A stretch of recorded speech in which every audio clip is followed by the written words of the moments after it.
क्या ईरान अब उसी रास्ते पर चल पड़ा है जिस पर पहले नेपाल और फिर बांग्लादेश गए थे? क्या सड़कों पर उतरी जेन-ज़ी आयतुल्लाह खामेनी की सत्ता के लिए सबसे बड़ा खतरा बन चुकी है? और सबसे बड़ा सवाल, क्या ईरान में वाकई सत्ता परिवर्तन की शुरुआत हो चुकी है या ये भी पहले की तरह दबा दिया जाएगा?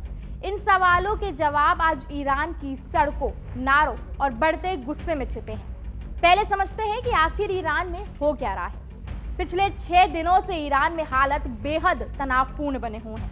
राजधानी तेहरान से लेकर मशहद, कोम, इस्फहान और खुजेस्तान तक लोग सड़कों पर उतर आए हैं। शुरुआत दुकानदारों और आम नागरिकों से हुई थी, लेकिन अब यह आंदोलन युवाओं, खासकर जेन-ज़ी का चेहरा ले चुका है। प्रदर्शनकारी खुलेआम डेथ टू डिक्टेटर और खामनेई मुर्दाबाद जैसे नारे लगा रहे हैं। ये नारे ईरान जैसे देश में बेहद असाधारण माने जाते हैं, जहां सत्ता के खिलाफ बोलना भी जोखिम भरा होता है।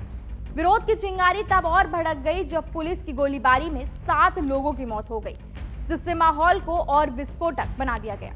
प्रदर्शनकारियों की एक ही बात है, लोगों की जेब और फ्रिज दोनों खाली हैं। हर गुजरते दिन के साथ जिंदगी और मुश्किल होती जा रही है। बढ़ती महंगाई, खाद्य पदार्थों की आसमान छूती कीमतें, बेरोजगारी और मुद्रा दर में तेजी ने आम जनता की सहन शक्ति तोड़ दी है। सरकारी आंकड़ों के मुताबिक दिसंबर में महंगाई दर 42.5% तक पहुंच गई। ऐसे में सवाल उठता है कि लोग चुप कैसे रह सकते हैं। अब इसके पीछे की वजहों को समझते हैं। ईरान में ये पहला प्रदर्शन नहीं है।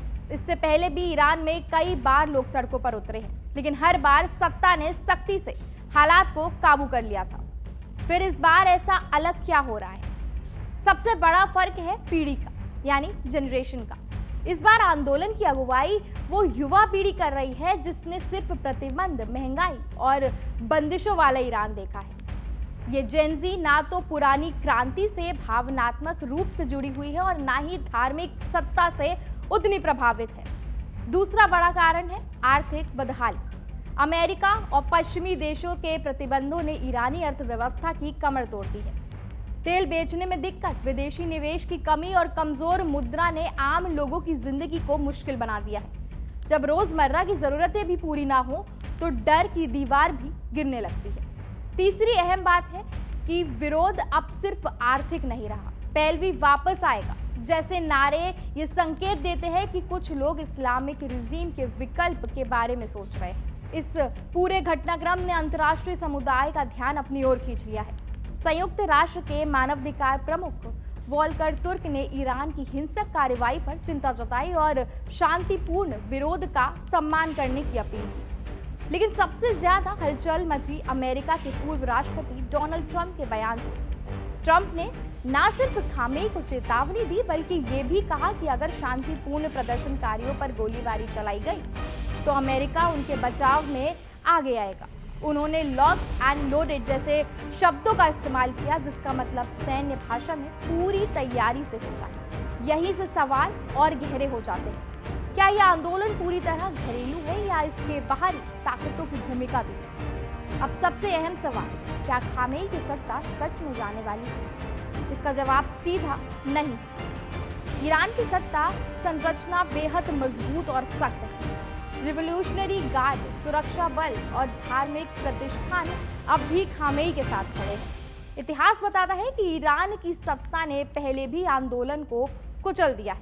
हालांकि नेपाल और बांग्लादेश के उदाहरण लोगों के सामने हैं, जहां सड़कों की ताकत ने सत्ता को भी हिला दिया। ईरान में भी लोग वही सवाल पूछ रहे हैं, अगर वहां हो सकता है तो यहां क्यों नहीं हो सकता? क्या खामेनी का खेल सच में खत्म होने वाला है या यह आंदोलन भी इतिहास के पन्नों में दबा दिया जाएगा? जवाब आने वाले दिनों में मिलेगा, लेकिन इतना तय है कि ईरान अब पहले जैसा नहीं रहा। अंत में यही कहा जा सकता है कि ईरान अब बेहद नाजुक मोड़ पर खड़ा है। ये सिर्फ महंगाई या बेरोजगारी का विरोध नहीं है, बल्कि एक पीढ़ी की हताशा और गुस्से की आवाज है। सवाल ये नहीं है कि लोग क्यों सड़कों पर हैं, सवाल ये है कि सत्ता इस बार इसे कैसे संभालेगी। Well, we talked about Hamas and we talked about disarmament, and they're going to be given a very short period of time to disarm, and we'll see how that works out. Steve Witkoff and Jared Kushner will be in charge of that, from our side. But if they don't disarm, as they agreed to do, they agreed to it, and then they'll be held to pay for them. And we don't want that. We're not looking for that. But they have to disarm within a fairly short period of time.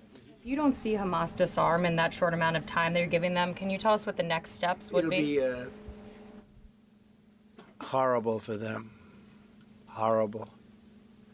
It's going to be really, really bad for them. And I don't want that to happen. But they made an agreement that they were going to disarm. And you couldn't blame Israel. By the way, we have other countries that will come in and do it. They said, let us do it for you if they don't. Countries that were with them wanted the deal to be made, agreed that they would disarm. And now if they say they're going to disarm, that's fine. If they say they're not going to disarm, those same countries will go and wipe them out. They don't even need Israel.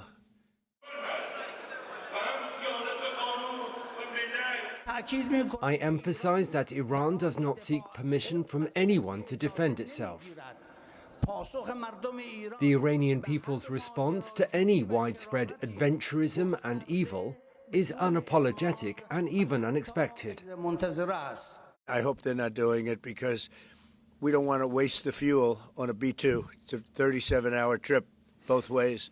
I don't want to waste a lot of fuel. यहाँ ताजा खबर के साथ हर दिन की शुरुआत कड़क है। आमने सामने बैठ रखते हैं बात पूरे दम से, आराम से। चर्चा होती है बेधड़क। यहाँ किस्से कहानियों में बोल सरल और अंदाज बेहद कड़क मिलता है। जीने में एक तेवर है जो आता है सही ज्ञान, जानकारी और उससे कमाई कड़क नोट से। इधर मौके पर चौका नहीं छक्का लगा जलवा दिखाते हैं। कड़क क्रिकेट से अपने रोमांच को जो बढ़ाते हैं। यहाँ की हर बात का मिजाज एक है, मिजाज कड़क। आपका अपना YouTube चैनल कड़क लाइव बेधड़क।